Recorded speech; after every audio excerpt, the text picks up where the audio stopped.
The Jake Asman Show will begin shortly. Thanks to all these great Patreon members who help support the show. Get your super chats ready. Jake will be here in just a moment. If you love the New York Jets, this is the place to be.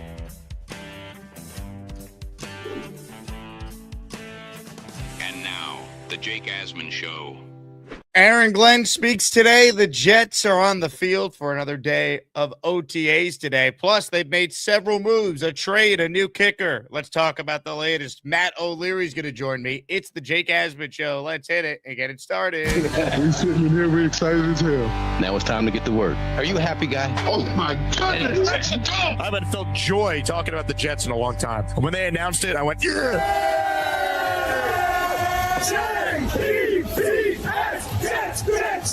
Let's go! A new chapter for the Jets has started. Aaron Glenn and Darren Muji are tasked with shaping the future of this franchise. Will they be the ones to finally get it right?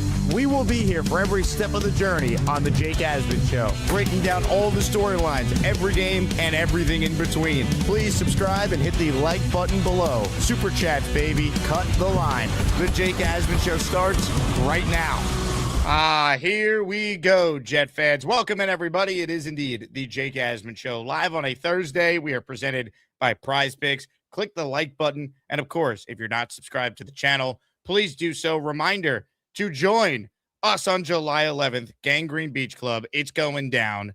You're going to see me. You're going to see Matt O'Leary, who's about to join me. Green Bean, Ryan, Richie, name a YouTuber, Tyson Rouch. They're going to be there. Boy Green, Nick Shine. Many more, plus all your favorite Jet reporters, super fans in one spot.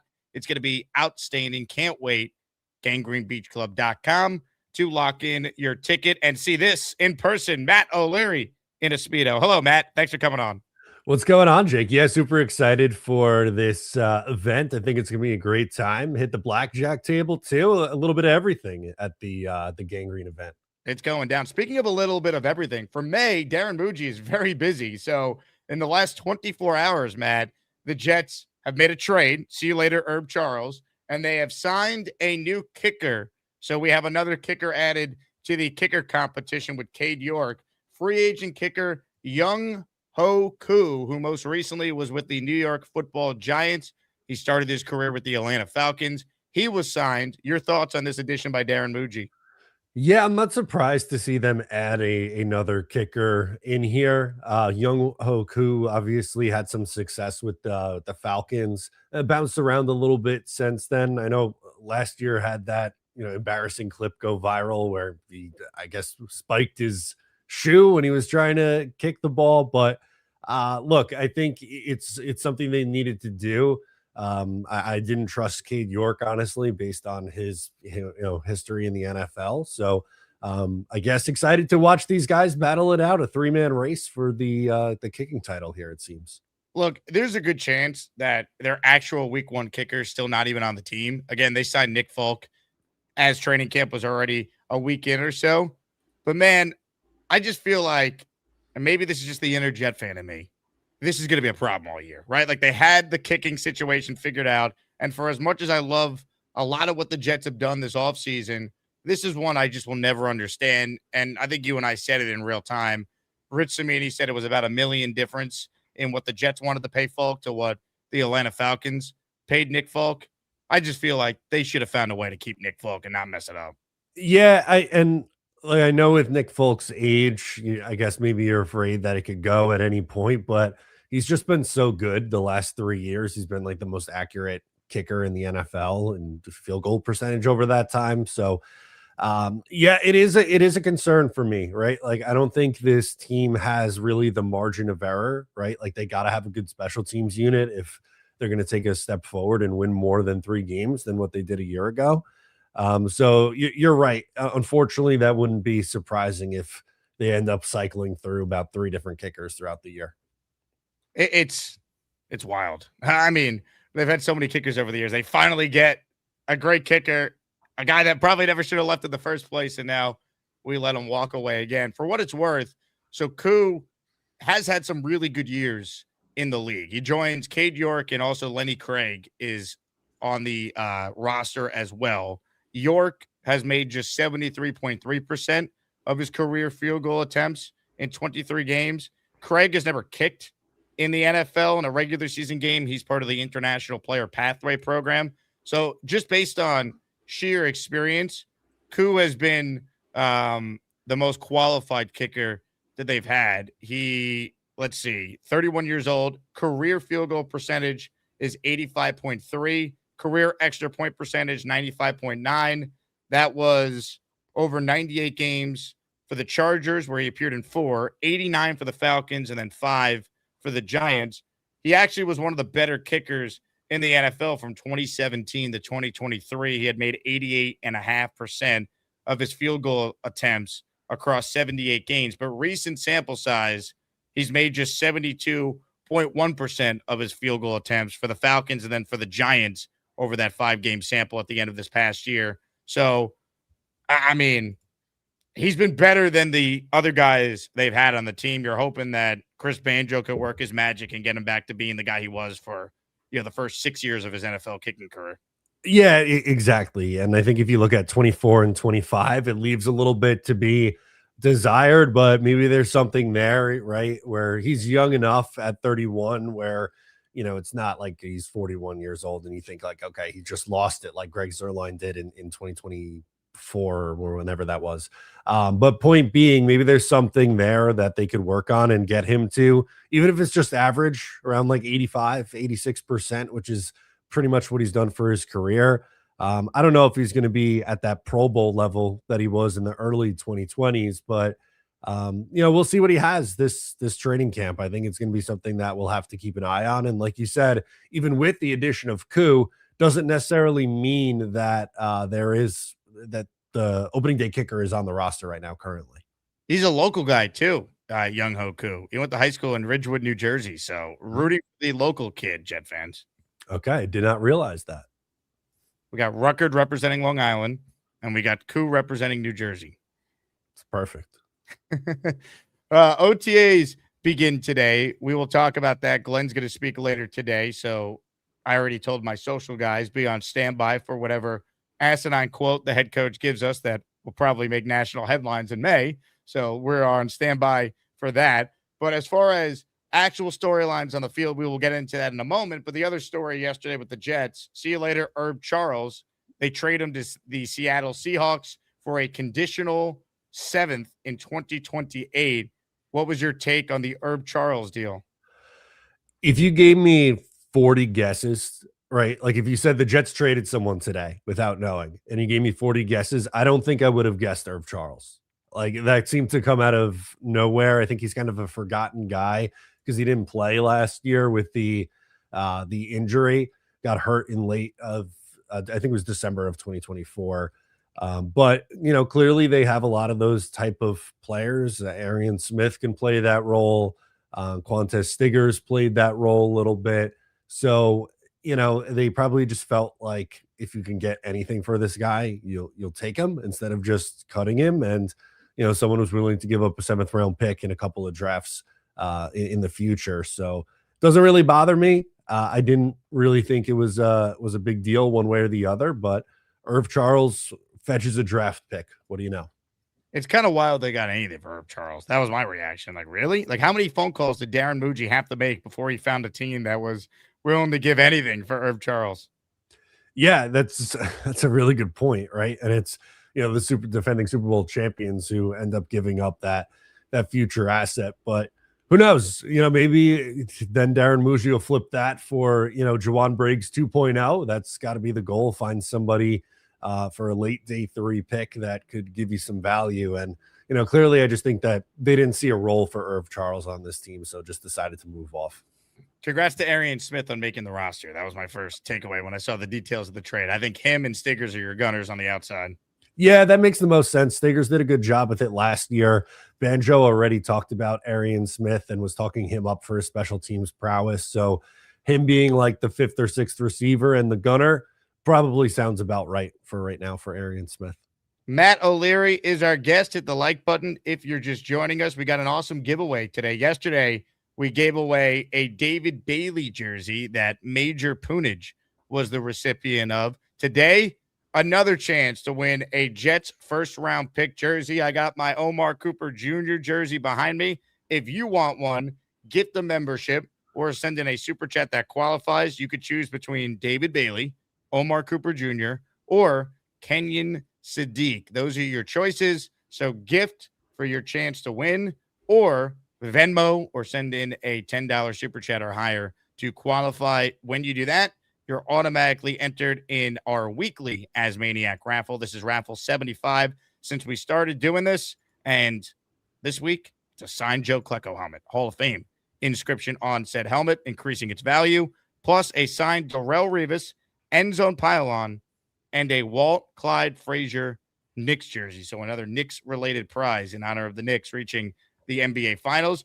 Big shout-out to Green Gang, who was the first to enter today's raffles. He gifted a 5-spot of channel memberships. Ladies and gentlemen, hit the Matt O'Leary wedding chant.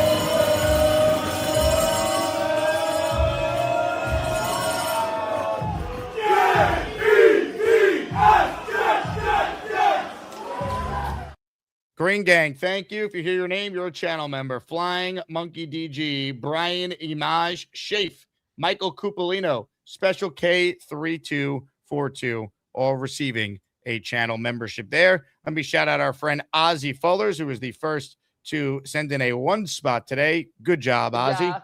Yeah.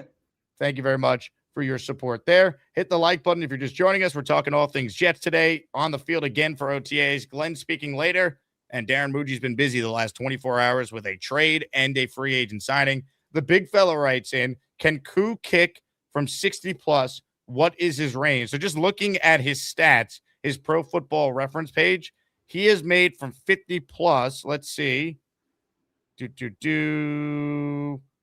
He's 29 of 42 from 50+. I don't see his long as 58. So that's the most he's ever hit from, looking at his Pro Football Reference page, man. Yeah, it doesn't say here if he's attempted anything 60+, but doesn't feel that way with the long being 58. So I would say probably does not have that booming of a leg. Nick Folk's long last year was 58. Okay. So that could be fine. Yeah, I just again, Koo signing, let's see if he's back to what he was from 2017 to 2023. I think he'll win the job over Cade York. If he struggles in training camp and Cade York is also not distinguishing himself, they'll add another kicker because you just play kicker roulette till you find one. Yeah, and honestly, I'm a little surprised that Daniel Carlson hasn't signed anywhere. You know, this is a guy who kicked for a long time for the Raiders and was at 81.5% last year in a career 86.9%. And he's still kind of kicking around out there in free agency and similar age to Young Wei Koo. So that'd be another name to keep an eye out if for whatever reason this one doesn't work. Is it Young Ho or Young Wei? I guess it's pronounced Young Wei Koo, even though looks like it's spelled Young Ho. I don't know. The Jet fans trying to pronounce this guy's names. I'm already worried about some of the calls I'm going to be taking later. Oh, yeah. Here is the official pronunciation of our new kicker's name. This is from Pro Football Reference. Let's put it on the screen and set the record appropriately here. It is Young Wei Koo. Even though it looks like it's Young Ho, it's Young Wei. Okay. That must be something with the pronunciation from, I don't know. I don't speak Korean. I can't tell you. I don't know. I don't either, but Young Wei Koo, according to his Pro Football Reference page. Ricky New York says, Muji stages a coup. Hope to see you tonight. Jake, Ricky, happy birthday, man. And nice super chat there. Jet talking May, nothing like it. Big shout out to Tom Roseman. I'm just seeing this. He actually get the membership before the show started. Tom, you're the man. Yeah. Comments, questions, super chats. Cut the line. Chili Place says, we are so back, baby. Go Jets. Matt, are the Jets officially back after inking Young Wei Koo to a new deal? It could be. Once the slow motion videos of Cade Klubnik start coming out in the next couple hours, we will be all the way back, Jake. Oh, I'm so ready for some OTA stats. Yeah, it's going to be, no incompletions in the red zone period, and everyone's going to go nuts. I can't wait. It's the best. Comments, questions, super chats, cut the line. Matt O'Leary hanging out with us here. Matt, I wanted to get your take on something that I've yet to talk about on the show. You had a funny tweet that I'm going to pull up as I ask you about it. What were your thoughts on the story that came out about the Jets heavily investing in analytics in the front office? Yeah, it's a good thing, right? And I think the phrasing of the article just made it a little bit funny with the leaning into AI, because AI is so polarizing. But point being, AI analytics, whatever it is that you want to call it, the Jets aren't the only team doing that. It's becoming, much more common. We saw, I think it was John Lynch, the 49ers GM, talk about, using those kinds of tools for the NFL draft. So, GMs and regimes and all these different teams are looking for ways to get an edge and get an advantage. And, that's only going to continue as we move forward here. So Woody Johnson is not saying, computer, who should I draft in the NFL draft this year? Probably not. But I like that computer meme it's better than Madden ratings. I'll give you that. So Pro Football Talk's on the money there. Yeah, the thing with the article that I have an issue with is Mike Florio did such a terrible job actually explaining, okay, the Jets are relying now on analytics. They're using AI to help them. But what exactly does that mean? Like, how are they actually deploying the use of AI? He doesn't really explain it. So it just comes across as another attempt just to take shots at the Jets and talk about how, going from Madden ratings now to embracing AI. Like, if you actually read the article in the Sports Business Journal, it does provide more details on how the Jets are using AI to basically compile data. And if the data matches up with what the scouts are saying, for example, on a particular player, it's like, oh, here are all the guys with this measurements, this level of production. Here's the guys in the NFL that they turned out to be. It matches up with our evaluation of the player that we see on film. We don't have character concerns. Great. We feel good about drafting said player. This is just an example, but like, that's basically what I have come to understand how they're using some of this stuff. But if you read the Florio hack job story, it's just an attempt just to make funny jokes about the Jets using ChatGPT and AI to make fun of Woody and all that. Right. Like, I don't really think, Woody is typing into Claude, who should we draft this year? But, point being, that would be the way to use it, right? As a complementary tool. You don't want to only just lean into the numbers and, throw away the eye test. It's, a supportive tool to see if, what you're looking at matches up with some historical data. And that's the way that they're, getting all this information. Like, just look at the article here, right? The Jets are expanding the reliance on automation well beyond Madden ratings. They got to the opening line. Like, just great. Like, of course. But the actual article, if you want info, Jet fans, click that link right there, and it will take you to the Sports Business Journal's breakdown of the story. But, like, if you go through it here, like, this is the whole article. Like he gives you nothing. He doesn't explain. Like, it's literally like a short little blurb. And one of the paragraphs is, AI has its uses, it has its limits. There's also natural aversion to it, given the probability that it will displace millions of workers and the possibility that it will eventually trigger an extinction level event. So clock is ticking, Jets. Nearly 60 years after winning your only Super Bowl, you may have only another 30 chances to get another one. Like, that was literally the story on and a quote, one of the biggest NFL sites where people consume news. Like, this is, and again, no one's going to feel bad for the Jets. They bring a lot of the crap they get on their own, but this is why you just got to win, because if this was the Eagles or the Ravens or the Chiefs, people would be praising them. Instead, it's just Madden jokes and, you better win soon, Jets, because the world's going to end because of AI. Once you win, this stuff goes away. So like you were saying, it's just a matter of you got to actually start putting a good football product out on the field, and hopefully these jokes stop. But this is what late May football content is. Unfortunately, it's probably the deadest time of the NFL season. Really, it's like right now you get like little breadcrumbs, like today with OTAs, and then the period post mini camp till training camp, that's when there's nothing. You just hope that none of your players get arrested, a la Josh Jacobs, Packers. Yeah, I was gonna say Josh Jacobs, but yeah, it's quiet is good right now for your team. You don't want to have a bunch of stories circulating. Are you an AI guy, Matt? You dabble with any of the AIs? I'm not a big AI guy for like creative things like graphics or creating pictures and stuff like that. But I think the use that I find it most efficient with is like sorting data, stuff like that. I like it for organization of like, I take like notes when I watch games a lot of times, Okay. and it's super helpful for like organizing stuff, and it's good for coming up with different email stuff and titles and thumbnail usage. So I use it. Hopefully the Jets are using it a little differently than how I use it though, because I don't think my usage would help me put together a good NFL team. Oh, probably not. Matt O'Leary is with us here. OTAs are here, Matt. Besides the obvious, Cade Klubnik OTA stats, what are some of the other storylines you're excited to be checking out? Yeah, I mean, you're not going to be able to find out a ton, I feel like, from these OTA practices, but maybe some little things like where are guys lining up? Is D'Angelo Pons getting a bunch of reps at slot corner, or do they have him playing on the outside? What about Minka? Is he at safety? Is he playing slot corner? Just little stuff like that. Again, these are very, very light practices right now.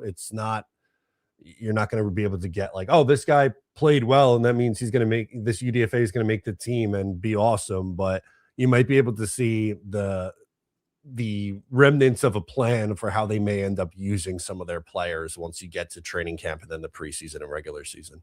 Remnants of a plan. New York Nice. Jets. What was that line that was like, that's always like memed? Didn't like Trump say something? Yeah, it's like we have the concepts of a plan. Oh yeah. It was like we have concept. that meme is great. Oh man. Let's see. Comments, questions, super chats, cut the line. Paul says Florio's an ass, but until we turn it around, we're gonna have to put up with his ilk. Yeah, I mean, look, I've had Mike on the show before. He's polarizing, but he has some interesting takes on certain things. I give him credit. He's one of the few national outlets that actually covered the full Rossini-Vrabel scandal. So many just didn't want to touch it, and he went head on into it. So I can respect him for that. But again, until the Jets win, they can't change the narrative that they are a joke, but it can be done. I'm about to watch my basketball team for the first time in my lifetime that I actually can remember it play in the NBA Finals. Yeah, right. Like, and that's got to give Jet fans so much hope, right? Like, I love the Knicks graphics that you have going on right now. But a team that has struggled like the Knicks for as long as they did in the 2000s and just figuring out a way to, hire the right people, and they make some tough decisions. And what do you know? They're in the NBA Finals now, and you just hope the Jets could eventually hire the right guy, and owner doesn't get in the way, kind of lets them do their own thing, and away we go, hopefully. Comments, questions, super chats, cut the line. Matt O'Leary is with us here. In terms of the offense, your thoughts on what it actually will end up looking like? Like, what are the roles for certain guys? We know Garrett's the number one, Brees is the running back, but it's so tough when we talk about Sadiq, we talk about Cooper and AD Mitchell and the volume of targets they're going to get. Just your general thoughts on what a Frank Reich offense looks like. Yeah, I think they're going to lean on the tight ends, right? Like, you drafted Kenyon Sadiq when you already have Mason Taylor. So I think they're going to run a lot of two tight end sets. It's something that's very common now in the NFL. The NFL is very cyclical. They were going, 3 and 4 wide receivers wide for so long, and then defenses adjusted, and now they're going with much heavy, packages. And I think that's what the Jets are going to do. Outside of Garrett Wilson, I feel like there's maybe like 4 or 5 guys in that, 2 through 6 range on targets, where it's going to be very interesting to see how it ends up going. Like Sadiq, Taylor, Omar Cooper, A.D. Mitchell, Brees Hall. What's the pecking order for targets after Garrett Wilson? And it's kind of hard to say right now, and it might depend on a week-to-week basis. Maybe, in certain defenses, they're going to rely heavy on the tight ends, and then maybe it's an Omar Cooper breakout the next week. So that's kind of what I'm curious to find out. But also the screen game, I just wanted to throw in there too. I think that's a Frank Reich staple, and the Jets should have success with that with the personnel they have now. So much of their year is contingent on how much Frank Reich has left and contingent on how much Geno Smith has left. Like, they hopefully have a real plan for how to use Sadiq and Taylor. Because again, if you're taking Kenyon Sadiq with the 16th overall pick after you took a tight end in the 2nd round last year, you have to have a plan to get both guys on the field together. Otherwise, you're just not maximizing the value of those picks. Yeah, exactly. It would feel very wasteful, right? Like, and for either guy, if they're using Mason Taylor a bunch and you don't see a lot of Kenyon Sadiq, then why'd you use the 16th pick on him? And then, same thing the other way. Why'd you spend the second round pick on Mason Taylor if he's just gonna give you 200 receiving yards this year? It doesn't really make sense. So I think you do have to get creative. And thankfully for both Geno and Frank Reich, there's a ton of options in this offense. There's no doubt about that. Since we're talking about Mason Taylor, everyone go out there and please, please, please follow at Jake Asman Show on Instagram. You could follow also at Jake Asman for my personal account. But I wanted to share with you a graphic that we put out this morning involving Mason Taylor. Since we're talking about him, Mason Taylor will have blank receiving yards in 2026. And friend of the show, Gary V, who hopefully buys the Jets one day, he commented 777. 777. Wow. Your thoughts on Mason Taylor's receiving yards number in 2026? Are you going more or less than the Gary V number there? Yeah, I'm going to come in under that. I just think Sadiq is probably going to end up being more of the receiving tight end. I'm closer to around 400.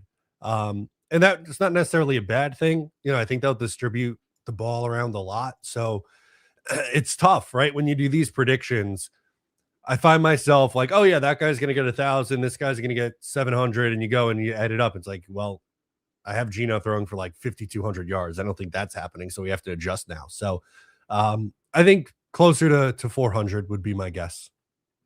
It's interesting because I feel like his rookie year, we look at it and we say there's talent there. He finished with 369 yards in 13 games. I'd like to see him get at least 500 receiving yards. And really, I'd like to see him score more touchdowns. The only touchdown he had was thrown to him by Breece Hall. And I don't blame Taylor for that. I blame the Jets' anemic quarterback situation. So in a more traditional offense, I would hope Mason Taylor could give us at least, let's say, 500 yards and 4 or 5 touchdowns, especially if a couple of those come in the red zone. Yeah, and I think that's where he would do his most damage in the red zone, which the one touchdown, it did come in the red zone from Breece Hall, albeit. But yeah, that was an issue for this Jets team, has been for a while, their red zone option. So I think that's where Taylor will do a majority of his damage. Veteran Jet fan says this is not Reich's first rodeo with multiple tight ends and star tight end usage. See Antonio Gates, Eric Ebron, Brent Selleck, Sam Roush, etc. Yeah, I agree, VJF. And you just go back to the draft night call that the Jets released when they took Sadiq. Woody Johnson's giving the phone to Frank Reich so he could yell about how happy he is that the Jets made that pick. So, like, it's become a drop on my show and we laugh at it, but like there was something to like the idea that Frank Reich was standing on the table pounding for, the Jets to get his guy, which was Sadiq. Yeah. So to me, that tells me, we talked about the plan earlier. You would think with that, excuse me, that reaction. Are you getting emotional talking about the 2 tight end sets the Jets are going to run? I'm just such a big football guy. It gets me, man. Those two tight end sets. Are you a happy guy? Oh my goodness, let's go! Frank Reich's happy. So to me, that tells me he has a plan. Frank Reich has a plan. We just got to hope that it's a good one and that they can execute said plan. Hit the like button. Matt O'Leary hanging out with us here. We're talking all things New York Jets on a day where OTAs for the media are open. They start at noon, and the New York Jets will have an OTA practice for the first time where beat reporters can keep track of stats that mean absolutely nothing, but we live for them on this program.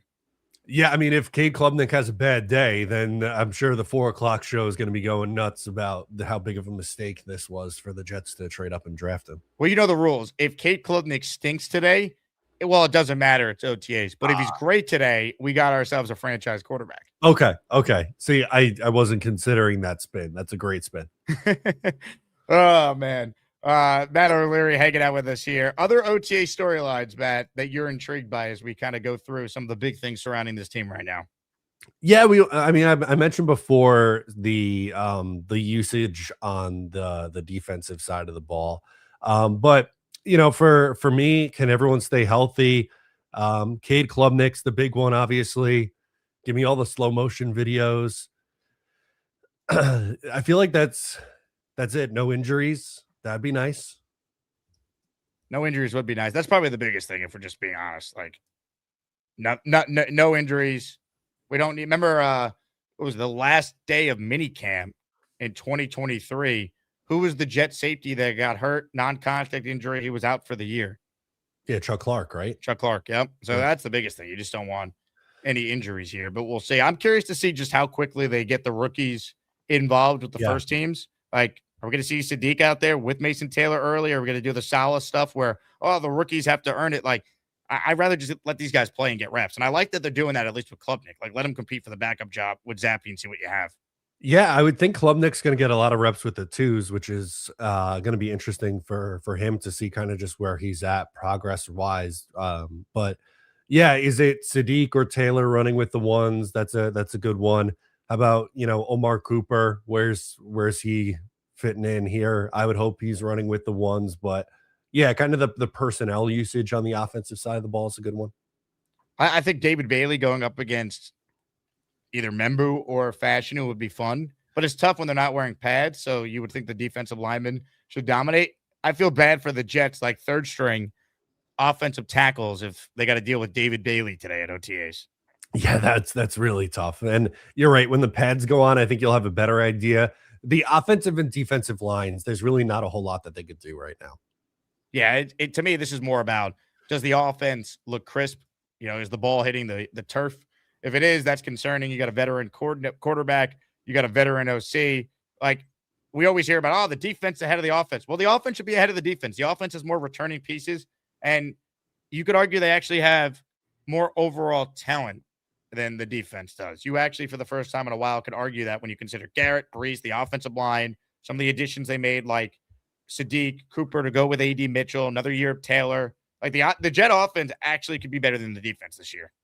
Yeah, and you just need Geno to be the facilitator, right? Like, I don't think you're asking Geno Smith to be a hero, and can he just come in and distribute the football? That'd be really nice with the amount of weapons that this Jets offense has, and maybe give you a preview for when they do eventually find that next franchise quarterback in the draft.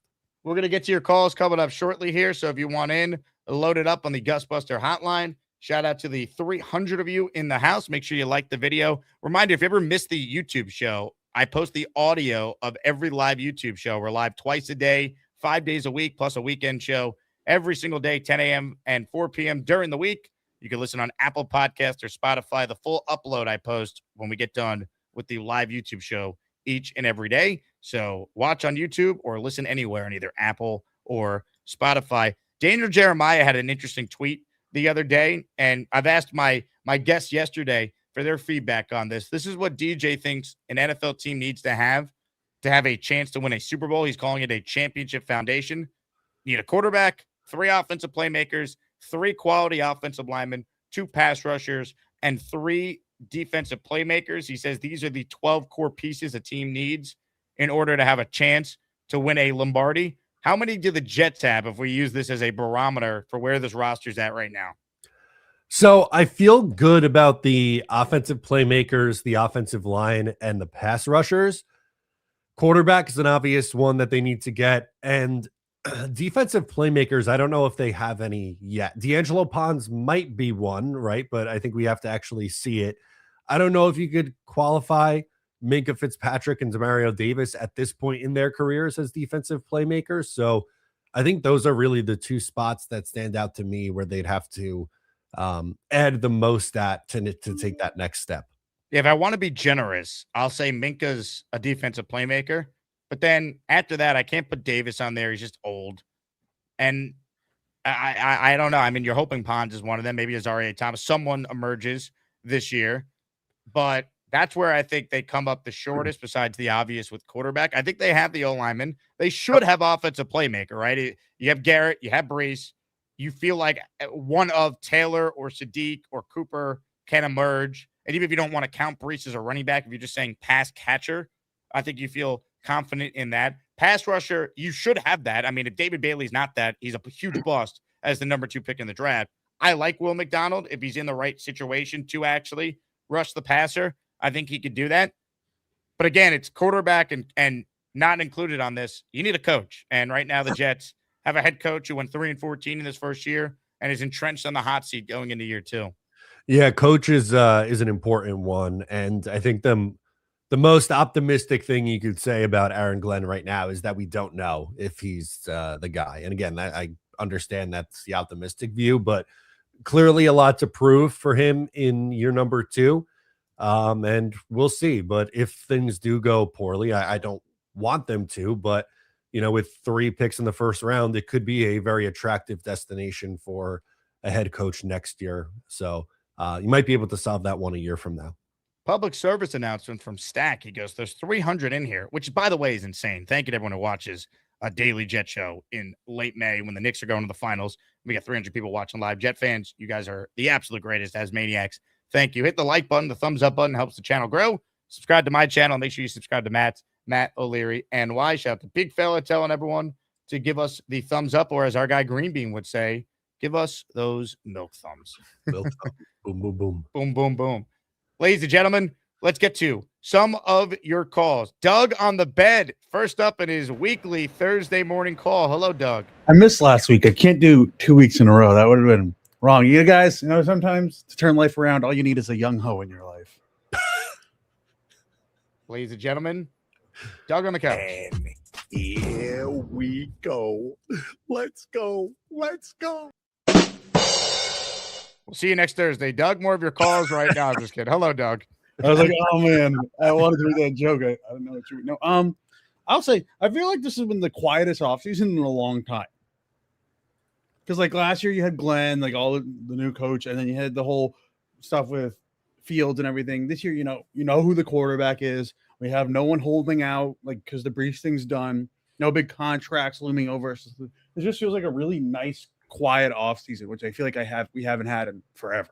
It's almost been too quiet, and that's why I'm like, is something coming? But the thing is, this at least I could speak to this, and Matt, you could weigh in as well. Like doing this full time, this has been the hardest it has ever been to find interesting things to talk about, because the last couple of years we've had the hype with Rodgers, then Rodgers coming back from injury. Last year there was excitement just because of the unknown with Glenn and a new coaching staff coming in. And while I was never a Justin Fields guy, at least it was, well, we saw Sam Darnold and Baker turning around. There's the young upside there. What if the Jets could tap into Fields? Like, you're trying to talk yourself into it. This year, it's year 2 of a regime that many of us already think the coach is dead coach walking. All the hype and excitement is not till the 2027 offseason when you have the most cap space in the 3 first rounders. So there's just not a whole lot right now. You said it best, Doug. They know who the quarterback is. It's Geno. We know who Geno is. Like, there's not a lot right now from a content standpoint that's like going to really excite the non-diehards who are checking out shows. Which I get sucks for you guys as content creators, but for like as a grand scheme football thing, I think it's all you can ask for as a Jets fan right now. Just quiet, like business-like approach. Because loud could be good if it's like positive stuff. Yeah, like true. But right now us, I think for the quiet. Jets, I think for the Jets, quiet is good. I agree overall, because usually when they're loud, it's never positive. Yeah, and I think for the Jets to be good, I don't think he'll be able to buy because of his whole. I want Mike Rapoli to buy the Jets, but I don't know if he's able to because now he owns the UFL, and I know he has Noble and he wants something with that. But Nike, he could divest that in a second if he could buy the Jets. Yeah, I don't think Woody's ever selling. I love when we talk about Gary V, Mike Rapoli, Steve Cohen.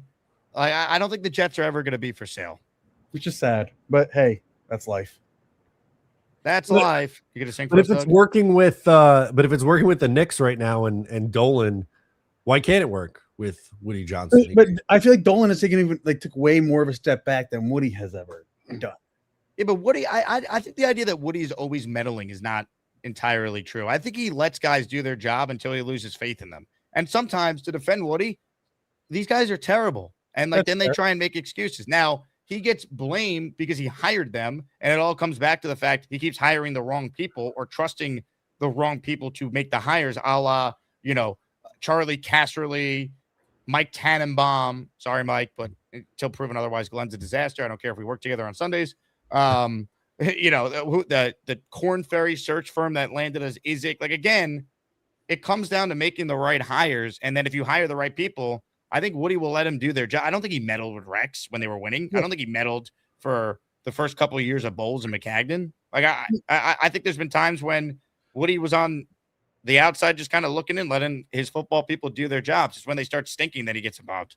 And to give Woody credit, he wasn't responsible for the worst head coach hire in the last decade. It was his brother. So correct. His brother hired Gase. So say what we want about that. But yeah, I don't know. I just like the quiet. At least because again, I don't like imagine if it was Glenn who was having the Vrabel Rossini story and how much tenfold would be talked about right now. Like the Jets being the Jets again. Here we go. So I just like the quiet for once in a while. I appreciate it because I just want a drama-free offseason. And again, like you said, we just want no injuries. It's OTAs. Don't do anything stupid. Just go do it lightly. And people are going to get overhyped with K Club. They're like, oh my God, look at them. Slow-mo videos. Oh my God, we're going to melt. And then, yeah, but just quiet, nice, easy offseason. Nothing crazy. When are you going to Australia, Doug, for your new home? I leave on the 4th of July. Wow. Anti-American. Reasonous. Yeah. I'm I can't think of the word. I'm a traitor. Yep. Now, who was the listener that reached out that I connected you with? Did you guys get in touch? I have not. I've been crazy busy with all the stuff. I have not. I have to go back to my email. I've just been busy with life and moving to yes. We're creating an Asmaniac friend group for Doug on the Bed. We have a couple listeners that reached out that want to hang out with Doug in Melbourne. I will reach out when I can. I just, life has been a bit crazy with figuring out stuff for Australia. But once I am more settled and figure stuff out, I will reach out. You're a little crazy, Doug. You're nuts. What can I say? I'm a weird guy, Ladies and gentlemen. Not Beast Breaker, but a different kind of weird. I'll give you weird.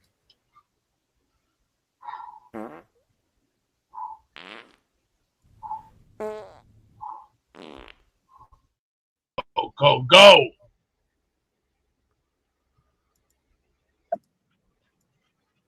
Why did I do that shit?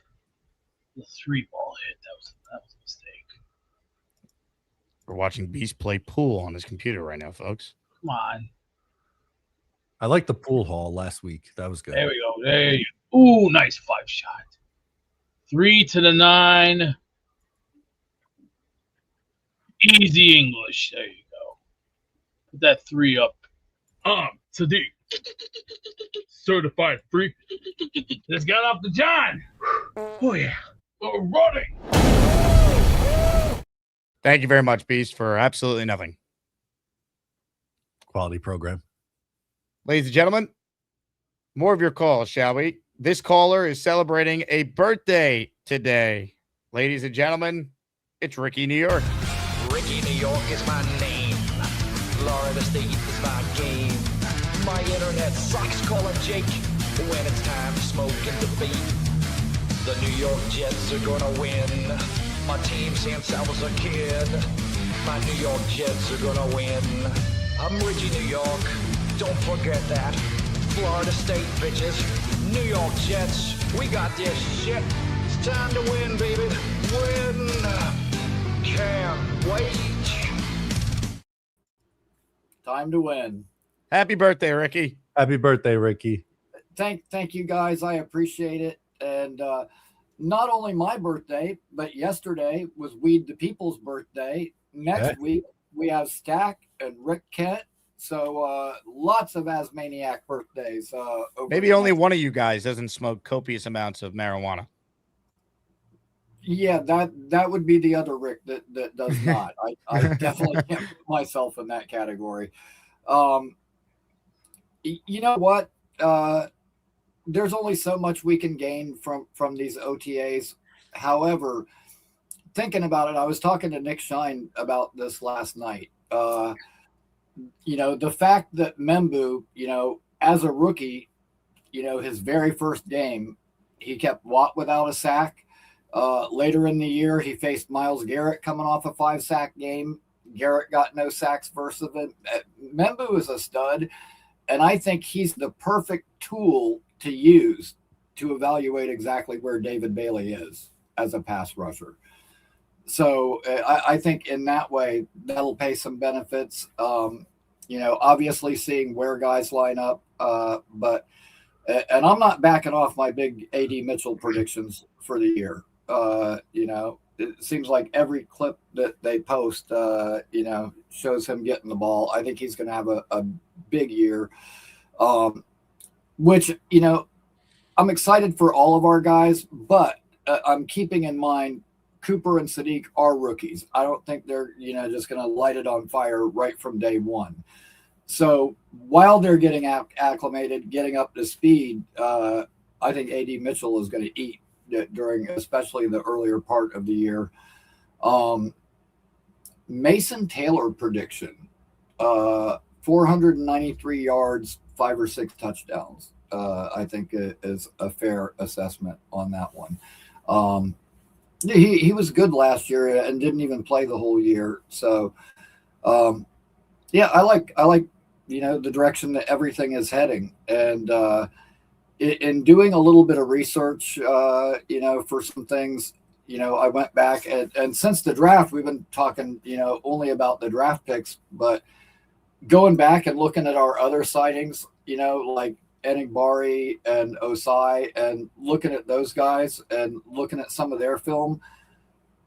The curious thing is, well, with Enigbari anyway, he was obviously in that division, so you get to see against the Vikings and Lions and that division. But seeing guys that we've recently acquired making plays against teams that we are going to face this season is encouraging. And I think that some of those depth pieces, the free agents that we added, are going to pay bigger dividends than what people are giving that credit for right now. Look, I think that's a major key of all this, how quickly the coach can get some of those guys acclimated to find roles and everyone gets on the same page, especially week one when you're playing a team that also has a brand new coaching staff, right? So and the Green Bay's got a new defensive coordinator in week 2. Like, so much of the Jet season, Ricky, is going to come down to the coaching and whether or not Glenn and his staff are infinitely better than they were last year.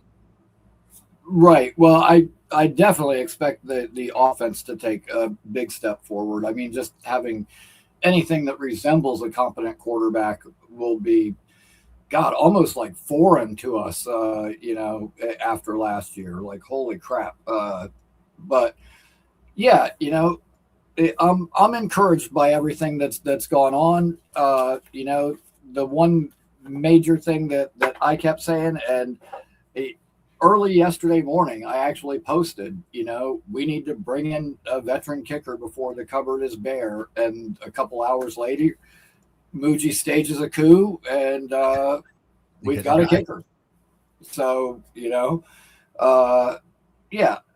I'm real encouraged and looking real forward to that. And that's all I got. I'm psyched for this for the season. And Jake, hopefully I'll see you later on. I got the birthday celebration show tonight, and then on Tuesday I'll have Matt O'Leary, and a week from Saturday I'll have Green Bean. So just plugging along and trying to get everybody psyched for this season, because I think it's going to be a whole different animal. Can't Ricky, wait. From your lips to God's ears, happy birthday. Right on, man. Have a great day, guys. No, thank you. Jets. Let's go.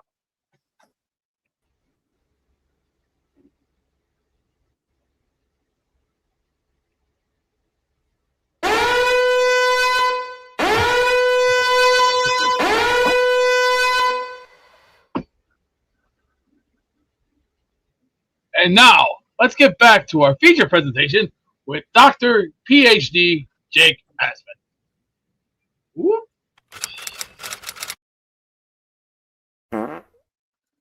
Wouldn't doctor and then PhD be redundant there? I was just thinking the same thing. Incredible.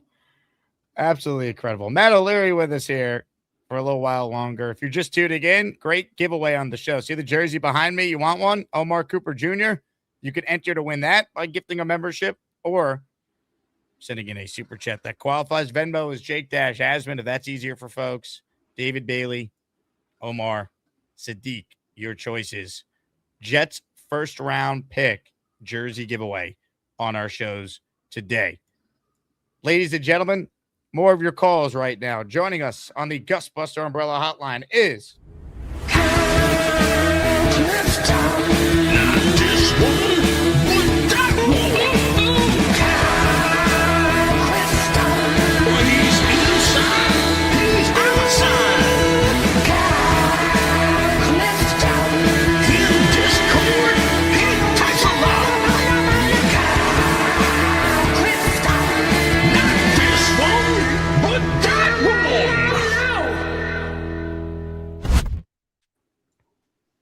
What's up, gents? How are you? hello, Kyle. What's up, Kyle?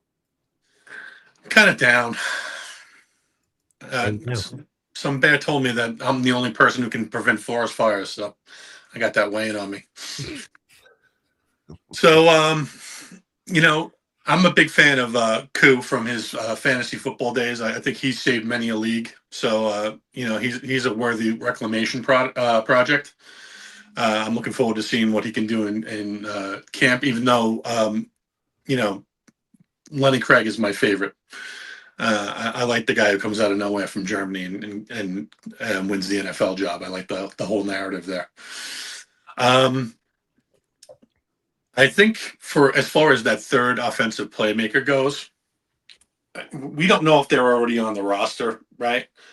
But ideally, since it was Sadiq at 16, it's him, right? Like, we want to follow the 93 Cowboys model with Emmett and Irvin and Novacek, right? That's kind of how you would see us with the three playmakers going forward. That's kind of, I know that the league has changed a lot, and the type of tight end that Sadiq is wildly different than Novacek, and it might be, it could easily be Mason Taylor as well. That could be the guy, but that's what we're kind of looking for as far as the foundation. Can one of these tight ends, emerge to be that third playmaker? And then if Geno can give us decent quarterback play, maybe we can surprise this year. I'm not saying playoffs, but surpass expectations. Like, if Vegas is saying, whatever they're saying, 5.5 wins, or, can we get to 7 or 8? Like, and just kind of prove people that Glenn's on the right track, and our talent level is trending upward. I'll be watching tonight to see if the Knicks have their opponent for the finals. It should be an interesting game. To me, I don't think the Spurs go easily. I think it's going 7. I hope. That's what every Knick fan should be rooting for, even if you want OKC. Let it go 7, let them beat the hell out of each other, and let the Knicks take on whoever survives. Yep. That's all I had, guys. I'll talk to you soon. Kyle, great Thank call. you, Kyle. Matt, you've been locked into the Nick run at all? I know hockey, Jets, Mets are your teams. Isles. Yeah, I've been Knicks, orange and blue. There you go. I've been enjoying it. Look, I can't in good faith claim a Knicks championship if they do win, but I want them to win. Do you have a preference on who they play in the final? I rather than play the Spurs, but I think they could beat either team. And there'd be something sweet about beating the defending champs. Yeah, but I think they could beat either team. I think the Spurs are the better matchup because they're less experienced. And I think the Knicks, not that they could slow down Wembanyama necessarily, but I think they have a better chance to contain him and some of the other young players in the Spurs. But either way, the way they're playing right now, they could beat anyone. And that'd be a good callback to 99, right? Get your revenge against the Spurs. Tom checks in. The old Jets, we would have signed Young Hung Low. Some of these comments. Joe the Jet with a super chat. Beast looks like the Pillsbury Doughboy, the peak of male physique. Beast, your thoughts? I don't read dumb chats. You want to talk pressure points? Game 1. When we played it, whoever comes our way is gonna get sacked in the face and punched right in the teeth. And then make sure you better have your cavities checked, because we got something right for them pecking orders. It's called this, the fist of teeth. Now go to another commercial. Now, let me ask you something though. Does it really matter if someone has a cavity or not if you're gonna punch them and knock their teeth out anyway? Hey, we do it the old-fashioned way. Knock them out. 1, 2, 3. 3, 4. Right. That answers exactly what I was wondering. Tweet. Stringing the cheese. Thank you very much, Beast. Ladies and gentlemen, more of your calls. Jason in Jerusalem is next. Hello, Jason. Hey, Jake. How you guys doing? Hey, Matt. What's up, Jason? Couple things. Number one, I'm actually looking forward now to the idea of playing Green Bay earlier in the season rather than in the season, especially after hearing the news about Jacobs. What are your thoughts now about the home opener against Green Bay versus later in the season versus now? It's a more winnable game without Jacobs and Micah for sure. So that's fair. I still prefer an easier schedule out of the gate just to build some confidence and stack some wins early. So we're having a season. Yeah, I agree. I wanted to see like Cleveland or the Raiders or something like that as the home opener, but it is fair to bring up those guys being out and making the game a little bit easier. All right. Second point, the one thing that I'm looking forward to the OTAs is if Klubnik is doing well, I don't want them taking Sorsby in the supplemental draft. I don't want them taking reps away from Klubnik and having 2 rookies on the roster this year. Your thoughts? Say it again, Jason. If Klubnik is doing well at the OTAs, then I don't want them taking Sorsby in the supplemental draft when he enters. Gotcha. So I'm going to let you get it because your call is cutting out a little bit. I just wanted to make sure I got your full question. Matt, I'll let you answer first. The take on Brendan Sorsby if he's in the supplemental draft. I don't want to give up a crazy high pick for him, but until you have your answer at the quarterback position, I think it's hard to, turn your nose up at an opportunity to add another young player to this quarterback room. I agree. I wonder if the Jets would bid anything higher than a 4th, though. Like, I don't even know if they'd put in a 3rd. Yeah, and I don't know. That might be a little bit rich for my blood because there's some major questions with him. Obviously, is he going to face a suspension in the NFL? Would it be worth it at that point? So I'm very curious because that seems like his only play at this point, right after the news that came out from the NCAA that he's going to have to enter the supplemental draft. So yeah, I do like the fact that the Jets are just letting Cade get a real grasp at the offense, maybe be the backup. Because you could sign a Cooper Rush. You could sign any veteran you want before training camp in July. Like, see what you have in Klubnik. And maybe if Klubnik's looking good, maybe that makes it less likely they would consider Sorsby. But I don't think you get fooled by OTAs necessarily either. Yeah, and that's the thing we were talking about earlier. You don't want to lean too hard one way or the other based off an OTA's performance. But training camp is definitely something that should give us a little bit of a better idea, although I believe the supplemental draft is before training camp at some point in July. I don't know off the top of my head the exact date. It is very much before training camp. You're not wrong about that. Here's a question I bookmarked for you. David wants to know, will you be following the World Cup? And what about the possible NBA Finals Game 6 in New York City clashing with the World Cup? Soccer is one that I really just can't get into. I don't have any interest particularly in the World Cup. And I know that Penn Station's going to be kind of crazy anyway with some of the trains going out to MetLife and the prices. So that'd be really tough if there's games going on at MetLife and also an NBA Finals game. So I don't know how they would be able to pull that one off from a logistics standpoint. Yeah, I just don't really care that much for soccer. I'll watch Team USA and for my country and be on the bandwagon, but I've never been a big soccer guy. I find it boring. I'm with you. I watched one soccer game start to finish ever in my life, and it ended 0-0. And I said never again. Yeah, like it'd be cool to go to like a big time Premier League game or something like that, but it doesn't do anything for me. Yeah, and it's huge. Right? I just for whatever reason I can't get into it. So I know a lot of people enjoy it. So if you enjoy it, go USA, but not for me. The only football I acknowledge is the oval shaped one. American football, baby. Yeah, let's go. Big fella with a request for Beast Breaker. Beast, show us the tub. Beast, will you show us your bathtub? I'm reviewing tape right now. Reviewing tape of what? On who? From a week ago when I was playing some stick. You ever hear of it? Yeah, you ever heard? We all call it different names. Pool, billard, and stick. Just leave a message. Just leave a message. Thank you. Thank you, Beast. Matt, appreciate you hopping on. We will talk next week about the latest from OTAs and whatever else happens with the New York Jets. Jake, thank you so much. A fun show as always. Matt O'Leary, go subscribe to his channel. Appreciate Matt for hopping on with us. Come meet Matt and the rest of the Talking Jets crew at Gangrene Beach Club, July 11th. Peter Castro says Beast is measuring his belly. Ted says Beast is more of a life than I do. Yo Holmes says soccer is incredibly lame. Yeah, I mean, it's just, I know people love it. It's obviously the most popular global sport. I don't really enjoy watching it all that much. Maybe if I grew up in a culture where it was the sport, I'd get into it.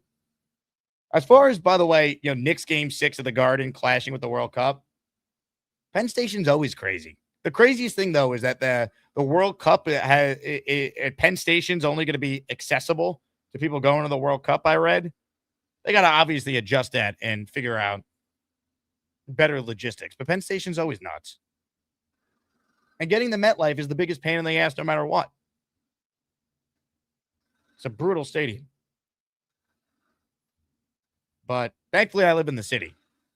So if I don't know if I'll go to Game 6 because that might cost me $10,000 to get in if the Knicks have a chance, especially to clinch a championship. But we'll see. I'm going to go to at least one finals game, but the ticket is once in a lifetime money.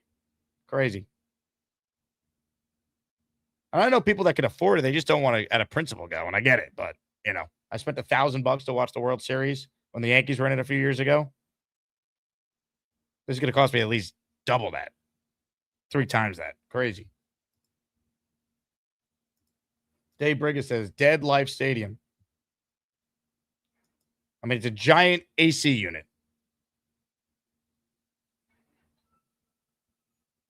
No ESPN funded tickets, unfortunately. The NBA handles all that for the finals. Is no longer in the hands of ESPN New York.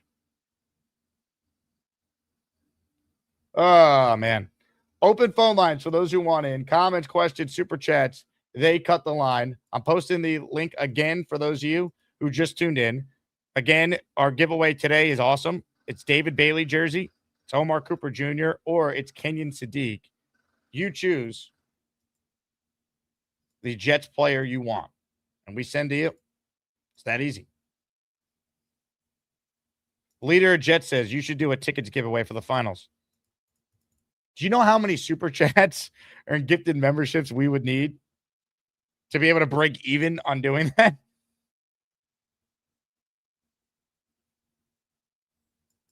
The cheapest ticket to get in right now is $3,500 to sit all the way up. We would need 2 of them for someone. Leader Jets paused the jerseys for a couple months. Why don't you contribute to the fun then, Leader Jets? You start us off.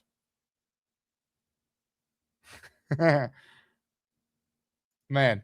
All right, here's what we're going to do. Load up your calls.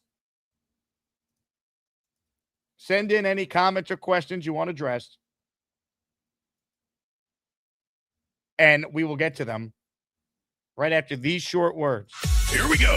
Don't miss out on the biggest and best meetup of the year. Saturday, July 11th, Atlantic City, New Jersey. HQ2 Beach Club. We're taking over, baby. At 12 p.m., it's the Gangrene Beach Club. Hosted by some of your favorites. Jake Asman, Rich Samini, Brandon Tierney, Fireman Ed, Connor Hughes, Antoine Staley, Brian Costello, Ryan Sampson, Zach Rosenblatt, Will Parkinson, Frankie B, Omari Brown, Matt O'Leary, Green Bean, Ryan Delaney, Richie Marula, Robbie Sabo, Dom C, Joe Blewett, Nick Faria, Paul Boy Greeniston Jr., Bree Martinez, Dick Shine, Tyson Roush, and more surprise guests to be announced. Get your tickets now. Must be 21 or older. Host subject to change.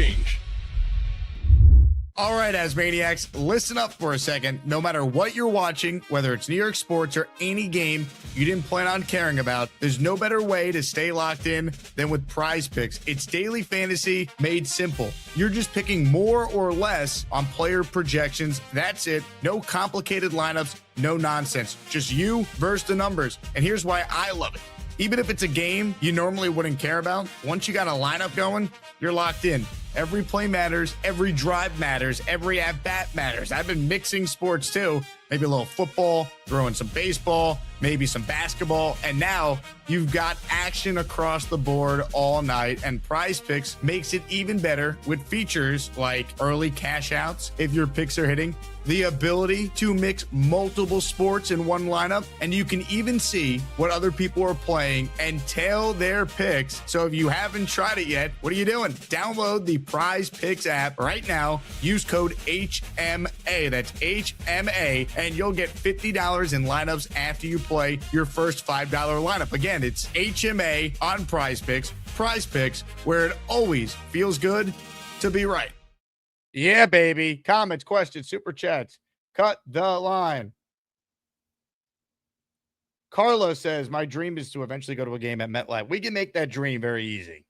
All right, Los, we can make that happen for you. You told me your dream was to go to the Garden for a finals game. I'd be like, well, you got $5,000 lying around. If that's your dream, though, dream bigger. We will make that happen for you, Los. All right. Especially if you want to go to a game late in the year. If the Jets are terrible, the amount of tickets that people send me to give away, at times we struggle to find people that actually want to take them, unfortunately. Dave says, we as Jet fans have never had our own digs where we could exercise our great fandom. It's sad. I agree, Dave. And growing up, it didn't really bother me because I was just like, like, whatever. Like, it's a stadium. Like, if you win, great. But now it's like, it'd be nice to have our own stadium. Like, the older I've gotten, the more I've realized, yeah, they should have their own stadium. They don't need to share it with the Giants, especially because MetLife sucks. When you see, like, NYCFC get a brand new stadium next to Citi Field, like, that's where the Jets should be playing. And I'm an Islander fan, and, like, they got their own building. Like, that's where the Jets should be. On the west side of Manhattan. Like, that would have been great. I know people are like, but tailgating. Nah, that would have been great. We would have made it our own.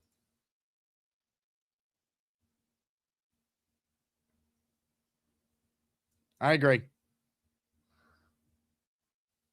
That's where Woody also has failed, not getting a stadium. I know he's tried, but MetLife's just the worst.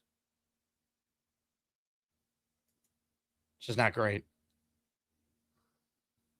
Last chance to get in here. Comments, questions, super chats. They will cut the line. Again, OTAs later today. Nick Ferry is there, so we will have him on this afternoon for an eyewitness recap on what he saw.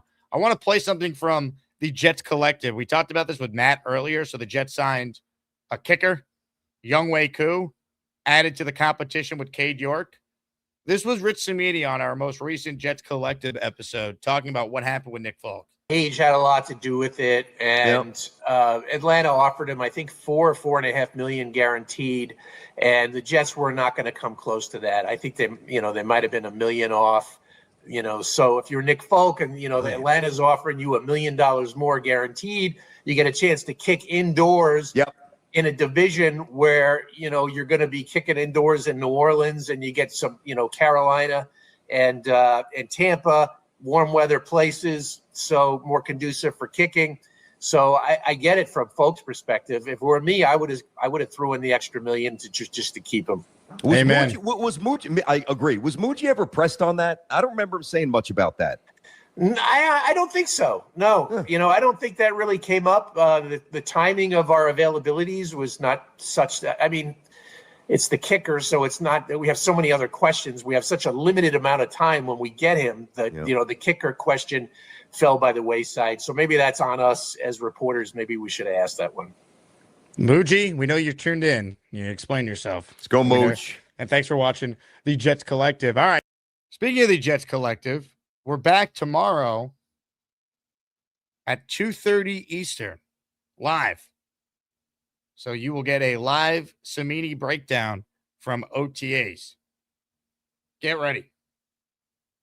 It's going to be awesome. See, we have an Arvell Reese versus David Bailey debate going on in the chat. Leader Jets goes, would you get a tattoo for a Knicks championship? I personally have none, but would consider one with a ring. It would depend where the tattoo is. And am I allowed to remove it at some point after a certain amount of time?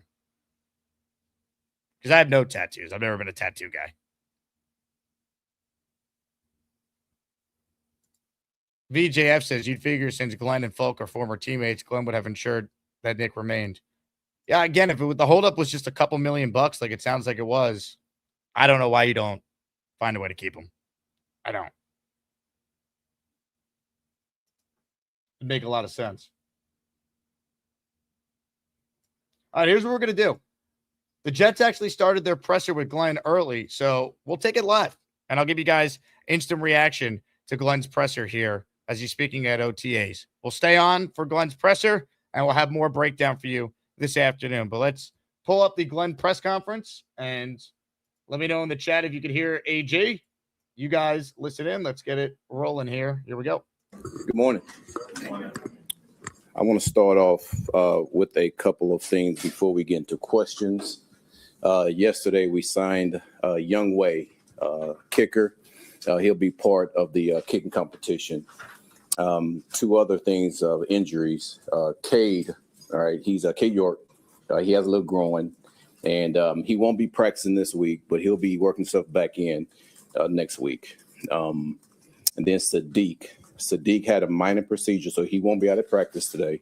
He had a minor procedure, something that he dealt with, and we knew about, right, going to his last year of college, and he dealt with doing rookie minicamp, and we want to make sure we get it done right after rookie minicamp, so he'll be ready to go doing training camp.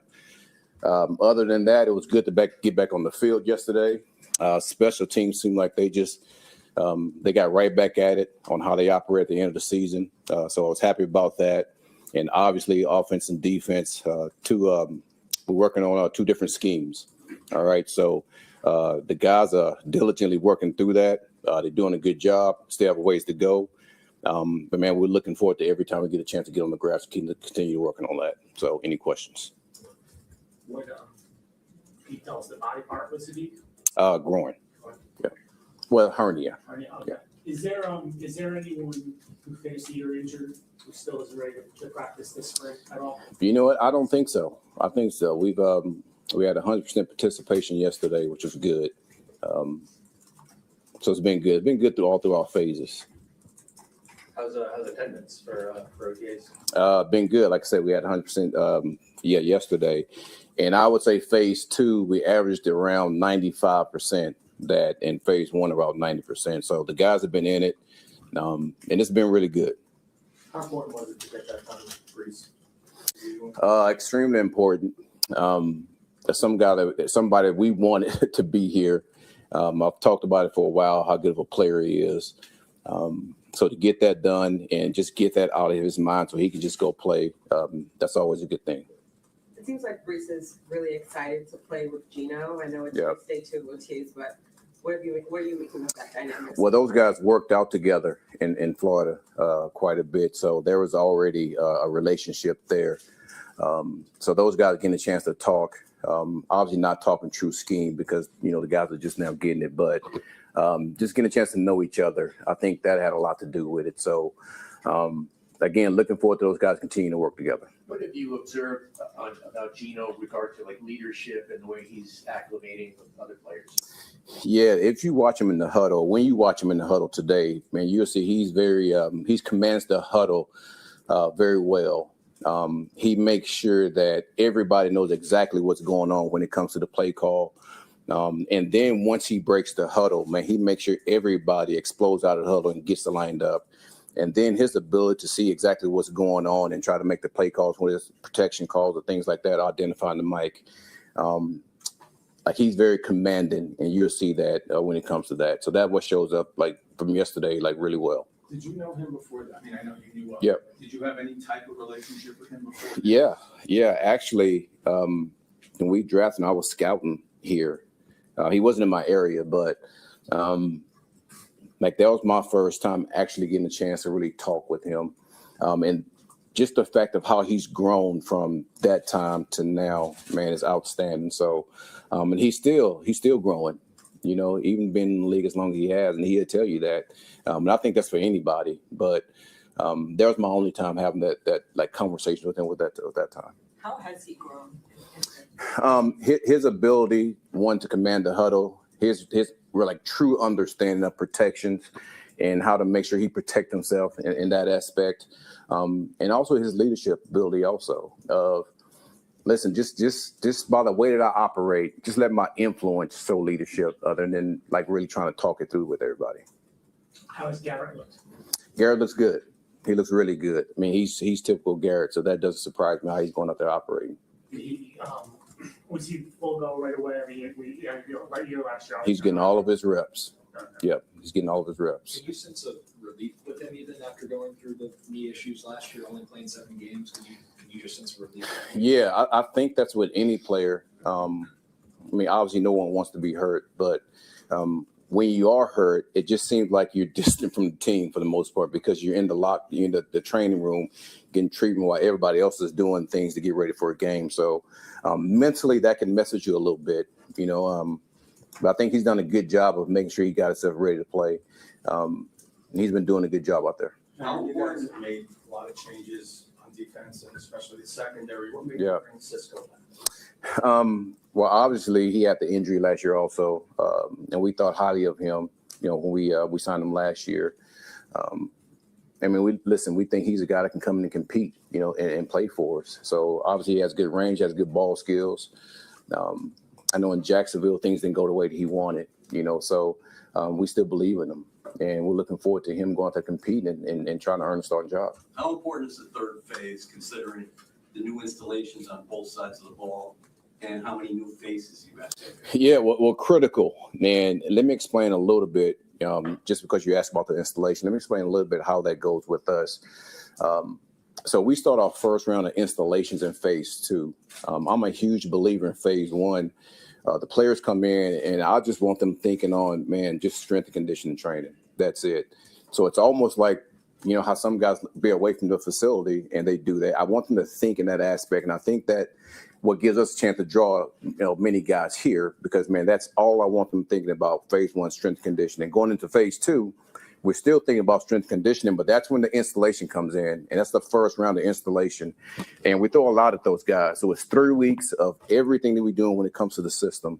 And then phase 3, we actually start right back over again with the installation. So what the players that get, phase 2, the installation, phase 3, the installation, then we will come back with training camp, they get the installation again. So that'll be 3 times they get a chance to really dig deep in what the scheme is. Aaron, since we talked to you last, New York's become a bit of a basketball town. Have you noticed that? Oh, God. If he says he's going to a finals game, dear God, keep him far away from the Knicks. Any of that? And is there any it's hard not to notice it. And glean from it for your team? I tell you what,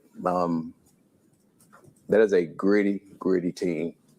And it's hard to be a gritty team without gritty players. And it all starts with the point guard. And, I mean, you could tell that the leadership, the fight, everybody follows that. And it's easy to follow that. And he's a guy, and I continue to say this, that leadership really comes down to one word, and that's influence. And you really see the influence that he has. And it's not always verbal.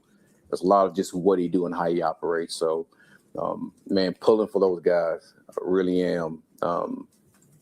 Because they play their ass off, you know, and it's fun to watch, and it's good to see. So we talked about the players and just kind of where they at, but how do you feel like you've grown in coming into your second OTA? Man, in a number of ways, from a head coach perspective, and obviously decision making when it comes to surrounding yourself with the right people. Man, of making sure like everything is detailed out. You know, it's not that I didn't do it last year, but man, I just been like meticulous on those things, making sure that every practice that we have, there's a reason behind it, and then explaining that not only the coaching staff but also to the players of what we're trying to do. Obviously, there's rules going into phase 3, but I want those guys to know exactly why we're on the field and how we're going to operate on the field and what we want to come away with. And that's in every practice going to phase 3. So I've grown in that manner. What do you need to see this week and in the coming days and weeks in order to feel like? Real quick, I just want to point out how divided we are as fans. Glenn, after answering that last question, leader of Jets goes, fantastic answer from AG. He's looking comfortable at the podium. Pork, this guy is still effing clueless. Oh, man. All right.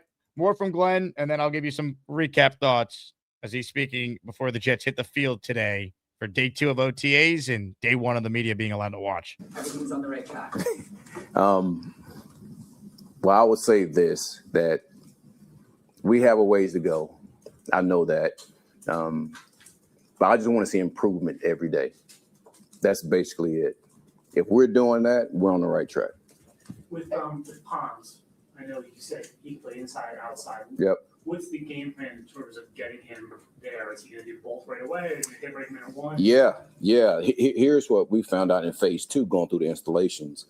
When you start to ask him questions about the responsibilities inside and outside, he's quick to give you answers. That number one tells you that mentally he can pick those things up.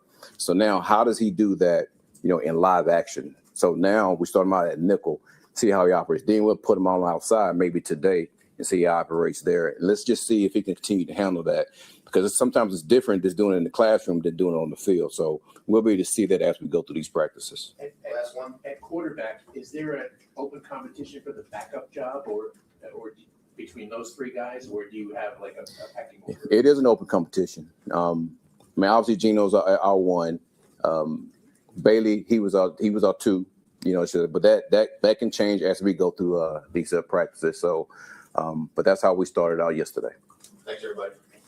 All good. Thanks, folks. So that's Aaron Glenn speaking before the Jets hit the field for OTAs. Some takeaways from the Jet coach. Here's what stood out to me. First things first, hernia surgery for Kenyon Sadiq. Now, Glenn said minor surgery. I don't know. A hernia sounds like a bigger deal than what he said there, but he said that Kenyon Sadiq will be ready for training camp. Let's hope so. Obviously, a big part of what the Jets are doing as a team involves him and Mason Taylor being on the field together. So that's the first thing and probably the biggest takeaway, because nothing Glenn says about how much more comfortable he feels and loves the way they look. Right? It's May. It doesn't matter. The only thing that matters is injuries. Big picture, right? Minor hernia. Hernia is a surgery. You never want to go under the knife unless you have to. Now, he said the Jets were aware that this was a thing that he had to get taken care of. All right. Let's hope he's ready for training camp. He better be. Good note on how special teams under Banjo looked great yesterday. Got right back after it. Cade York has a minor groin injury, which I'm sure led them to add another kicker, which is why they brought in Younghoe Koo. Glenn said the Jets had 100% attendance at their first voluntary OTA, and attendance through the offseason program, which is called Phase 1 in the NFL, hovered around 90 to 95%, which is good, which is what you would expect. You had so much roster turnover. You want guys to be there.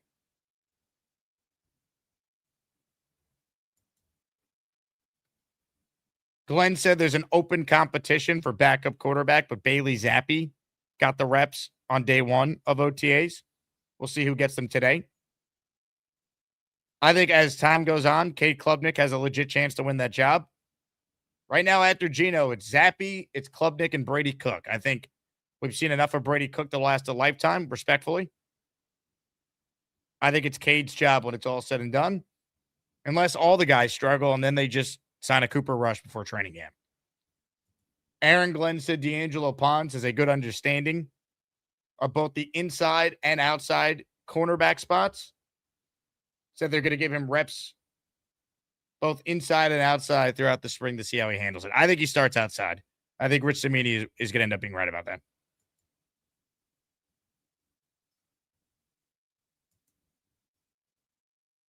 Big Islander fan says, why not get the Sadiq surgery done sooner?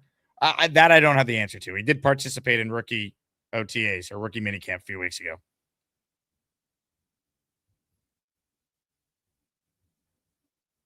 Maybe they thought he could just play through it, and they were just like, it's bothering him. Let's just do the right thing.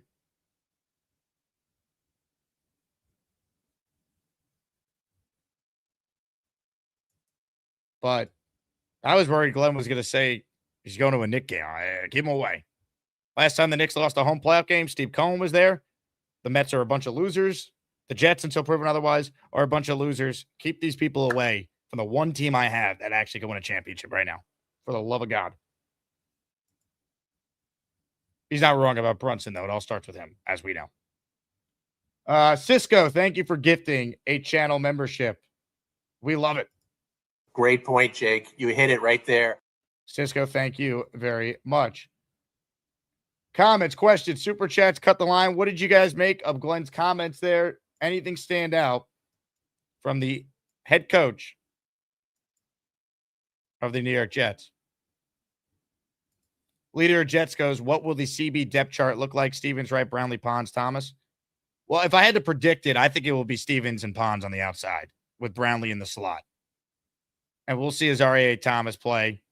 Deshaun Wright will get a chance to play. They might use Pons all over. Pons could play inside and outside. So there's flexibility there. Maybe they use Brownlee on more obvious running downs. Because Brownlee's very physical corner, very good against the run. Pons is too, to be fair, even at his size.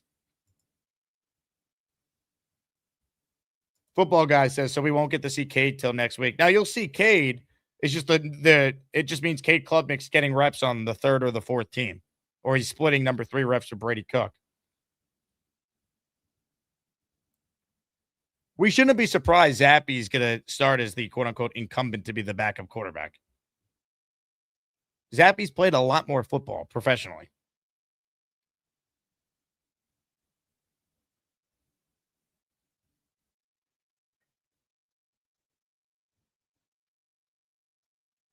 Paul says this definitely puts a downer on OTAs. I wouldn't worry too much. There's different types of hernia injuries I'm reading. So Glenn referred to it as minor. So if that's the case, all right, fine.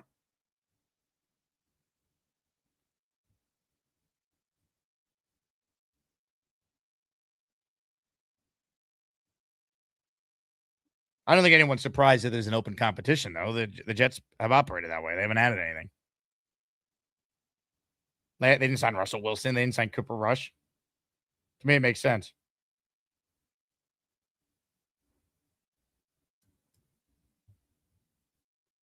Black Gypsy goes, who got hurt? Sadiq had a hernia procedure. Expected to be ready for training camp. Again, you'd like him out there, but if he's ready for training camp, that's fine. More refs for Jeremy Ruckert, though, with Mason Taylor. Ralphie says, who's a worse leader, Glenn or leader of Jets? Might be leader of Jets, folks. It might be leader of Jets. Great point, Jake. You hit it right there. I know, Rich. I know.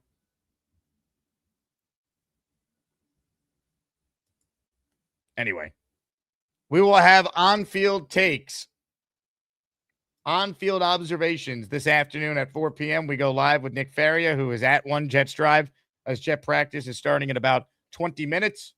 So we'll be back then. Again, you guys are the best. Thank you for watching the show. Wouldn't be here without you. Wouldn't be able to do this show without you. Before we get out of here, I want to play you a clip from the Jets Collective, a bonus episode where Joe Beningo filled in for me. Or did he? Anyway, go Jets, go Knicks, and we will talk to you at 4 p.m. today, recapping OTAs. I'll say this. I only worry about one person's penis, and that's mine. So everybody else's, I don't really care. But I'm sure there's plenty of guys out there that could use more than just a little illusion of more inches. But whatever. Great point, Joe. You hit it right there. Now, they haven't come out and said it, but that's exactly what they're thinking right now. Sadiq, certified freak. Just got off the John. Oh, yeah. We're running.